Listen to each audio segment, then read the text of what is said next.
हमारा third point है रेशादार और निशास्तदार ग़िज़ाओं का इस्तेमाल।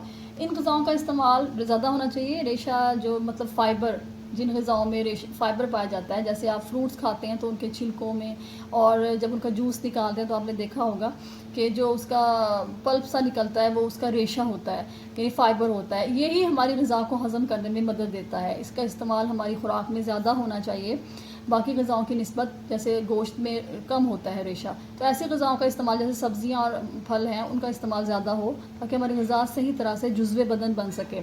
इसकी एक एग्ज़ाम्पल आपको इसबगोल का छिलका मैं बताती हूँ। उसको भी का इस्तेमाल बढ़ाने का कहा जाता है ताकि हमें स्टमक का इशू ज़्यादा ना हो। तो ऐसी ग़िज़ाएँ, ये सब जो रेशेदार ग़िज़ाएँ होती हैं, जब हम इन्हें इस्तेमाल करते हैं तो हमारा पेट बहुत जल्दी भर जाता है। जैसे आप सैलड लेते हो तो देखें उससे भूख कम लगती है सैलड के इस्तेमाल से। तो और निशास्तदार ग़िज़ाएँ वो ग़िज़ाएँ हैं जिनमें कार्बोहाइड्रेट पाया जाता है। अब कार्बोहाइड्रेट रिच फूड जो है उसकी हम अगर कम मिक़दार भी ले लेते हैं, जैसे रोटी वग़ैरह, तो हमारा पेट जो है वो जल्दी भर जाता है। अब कोशिश हमें करनी चाहिए कि हम अगर आटा का इस्तेमाल करें, अनाज का, तो हम बग़ैर छाने उसे इस्तेमाल करें। उसकी जो उसका जो भूसी है, यानी जो उसका ब्रैन है, वो उसके अंदर ऐड हो। फलों में भी, फलों का इस्तेमाल भी ज़्यादा होना चाहिए। और दलिया, क्योंकि अनाज को जितना हम पीसते हैं उसकी ग़िज़ाई अहमियत कम होती चली जाती है, तो दलिए का इस्तेमाल हमारी खुराक में होना चाहिए। ये सुन्नत भी है, जैसे जौ का दलिया, वो हमें इस्तेमाल करना चाहिए। और अगर हम दालें भी इस्तेमाल कर रहे हैं तो वो हमें छिलके समेत इस्तेमाल करनी चाहिए।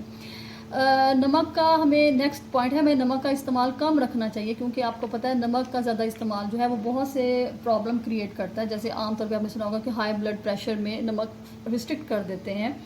तो 6 ग्राम से ज़्यादा नमक हमारी डेली खुराक में नहीं होना चाहिए।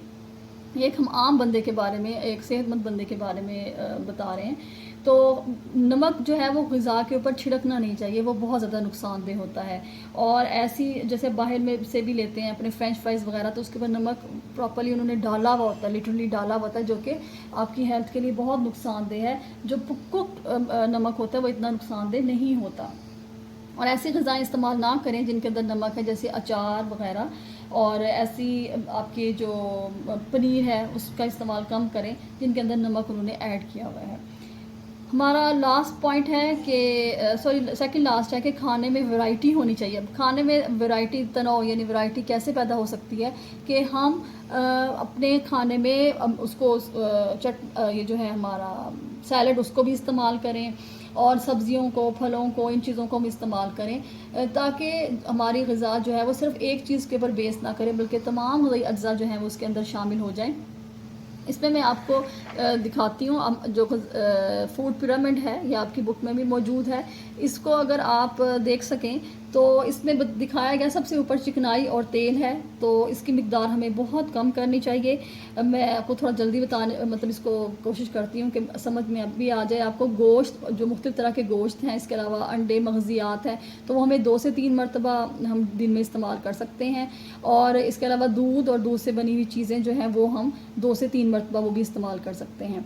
मुख्तलिफ़ किस्म के फल, फिर सब्ज़ियाँ जो हैं वो कोशिश करें कि 2 से 4 मरतबा हम फल इस्तेमाल कर लें, और सब्ज़ियाँ जो हैं वो ज़्यादा हों, 3 से 5 मरतबा।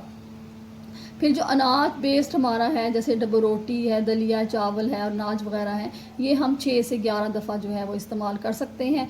इसकी मिक़दार कम और ज़्यादा हो सकती है, एक लिमिट उन्होंने बताई हुई है। लेकिन ये कि इसमें हमें ज़्यादा जो है इस्तेमाल, वो आपने देखा होगा कि सब्ज़ियों और फलों का, सब्ज़ियों का स्पेशली इस्तेमाल जो है वो हमारी खुराक में ज़्यादा होना चाहिए, ताकि हमारी खुराक में हमें फ़ाइबर मिल सके।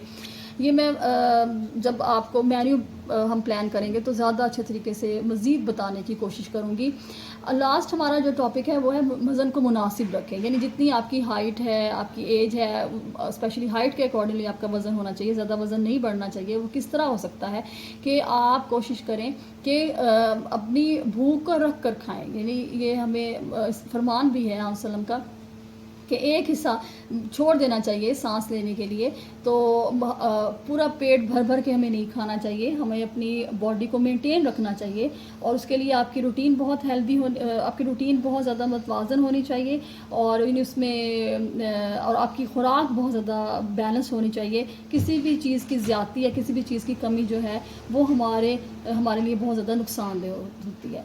उम्मीद है आपको इस लेक्चर की समझ आई होगी, और कोशिश करें कि आप सब जो है वो बहुत दिलचस्पी से इस लेक्चर को सुने, ताकि आप कुछ ना कुछ गेन करने की कोशिश करें। अस्सलाम।